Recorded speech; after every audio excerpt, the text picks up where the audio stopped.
Dear students, आज हम pollen pistil interactions की बात करेंगे। अब आप जानते हैं कि पॉलिनेशन से पोलन ग्रेन्स स्टिग्मा पर पहुंच जाते हैं। अब पॉलिनेशन इस चीज़ की कोई गारंटी नहीं देती कि राइट टाइप का पोलन राइट टाइप की स्टिग्मा पर पहुंचे, क्योंकि स्टिग्मा के ऊपर रॉन्ग टाइप के पोलन ग्रेन्स भी लैंड कर सकते हैं। अब ये एबिलिटी पिस्टिल की होती है to recognise the right type of pollen grain.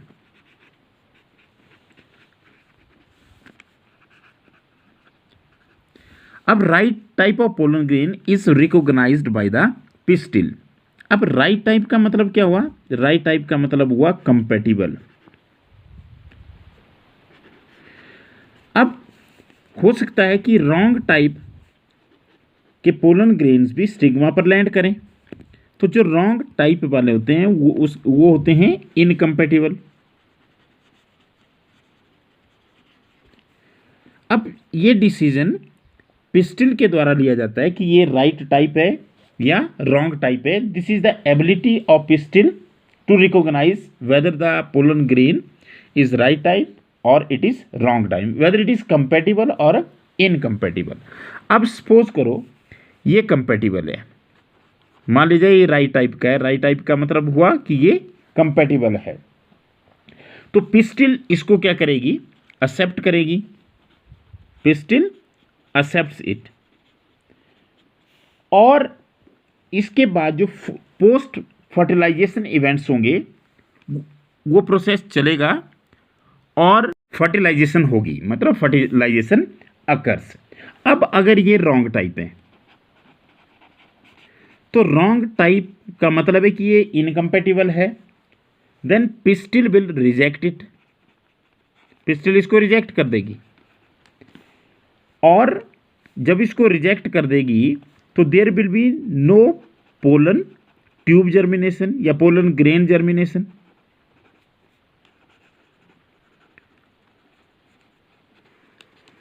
अब अगर हम बात करें, जो पोलन जर्मिनेशन है वो स्टिग्मा के ऊपर होती है, और जो पोलन ट्यूब है वो स्टाइल के थ्रू नीचे को ग्रो करती है।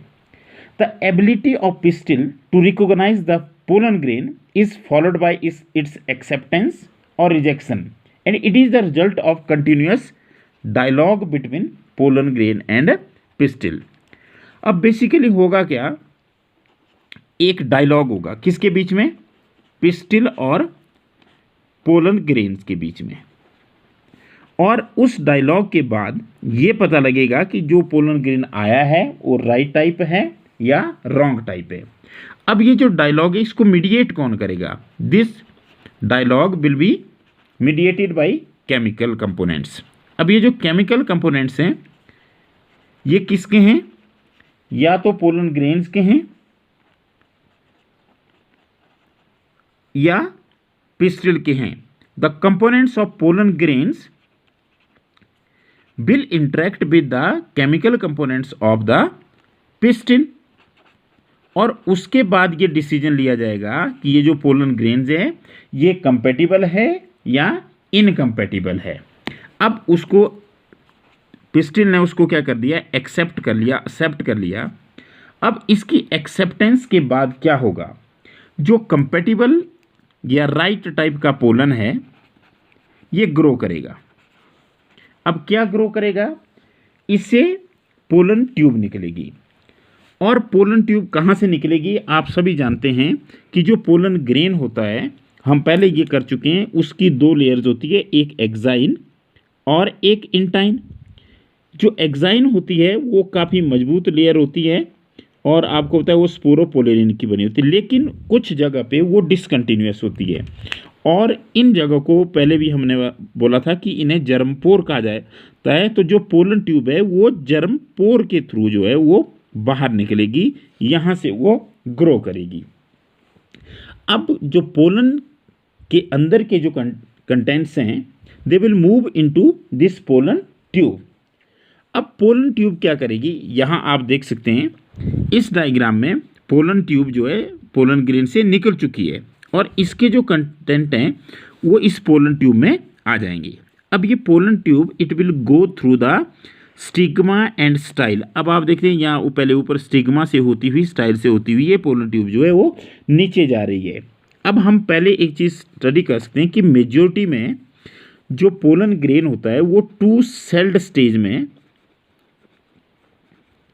शेड होता है, उसकी शेडिंग जो होती है वो रिलीज जो होता है एंथर से वो 2 सेल्ड स्टेज में है।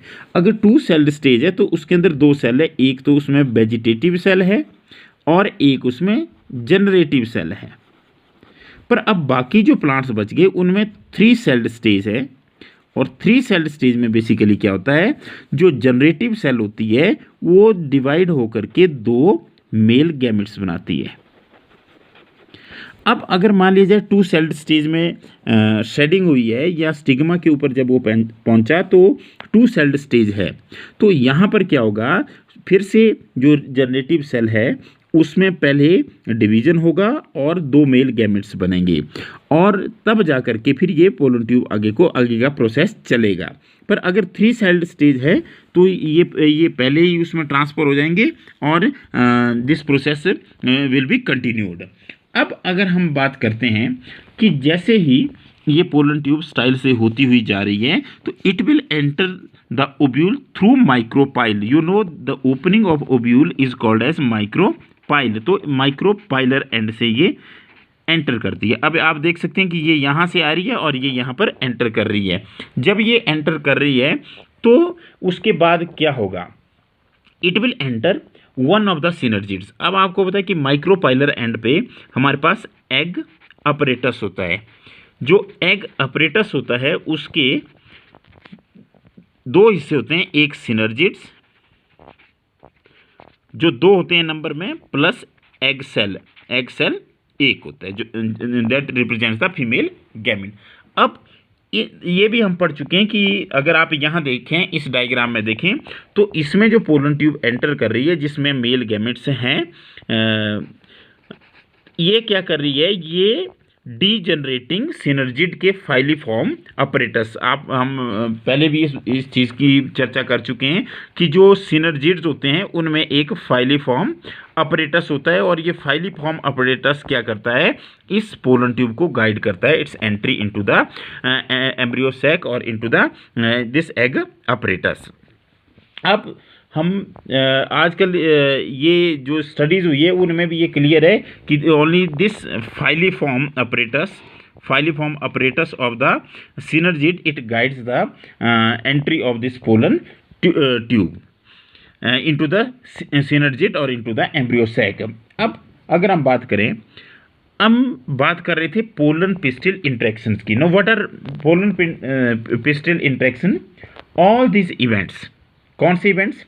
From the pollen deposition on the stigma until pollen tube enters the ovule. मतलब जब ये यहाँ पर लैंड करते हैं और जब ये इसके अंदर एंटर कर जाते हैं तो इसके बीच में जितने भी इवेंट्स होते हैं, these events are called as pollen pistil interaction. तो अब हम इसको थोड़ा सा रिपीट करने जा रहे हैं कि पोलन पिस्टिल इंट्रैक्शन में हमने बताया कि this include all events from the landing of this pollen grain on the stigma to its entry into the embryo sac through micropyle.